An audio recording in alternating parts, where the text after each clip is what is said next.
Great. Well, actually, I was just asking a question, kind of following up on the funding that you mentioned a little bit about, and mentioned getting into in the Q&A about how individuals within an organizations themselves can budget for this, fit it into their budget. And I was hoping you could give some advice to someone who's an HR manager or an individual that's really hoping to advocate to their senior leadership as to why they need to devote some funding to this and not see it as just an additional cost, but actually a really critical part of their budget. Yeah, so there's a whole lot to unpack about that, and I feel like we could probably have a whole nother hour conversation on the funding issue itself, but maybe a couple of thoughts about that. So first of all, we have seen more and more organizations use some really creative approaches to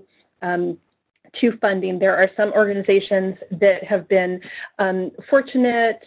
in terms of the amount of unrestricted that they have, and have prioritized that, and so have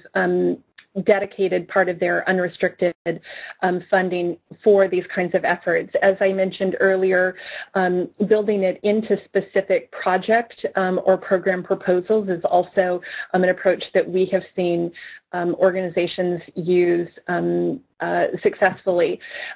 We have seen organizations who have done other kinds of creative approaches, like develop sort of a revolving pool of funds that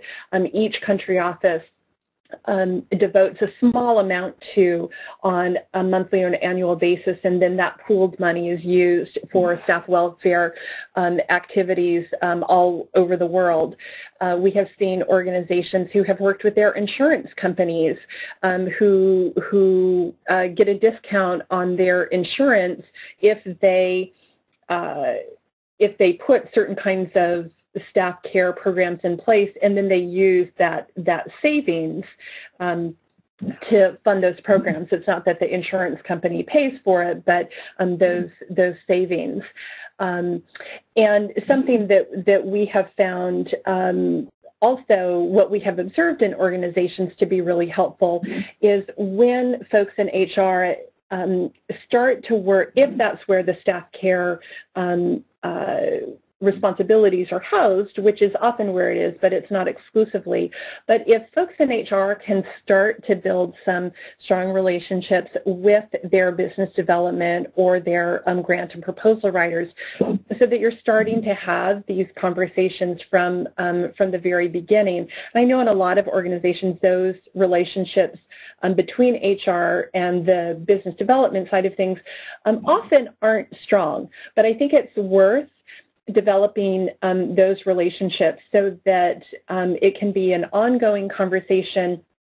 from the very conceptualization of programs rather than an afterthought or something that gets paid attention to when a crisis or a horrible event happens.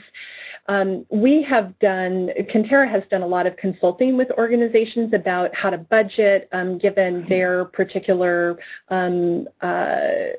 structure of their organization, the kinds of work that we do, and if anybody would like to talk more in depth about their specific situation, I know that we'd be happy to do that.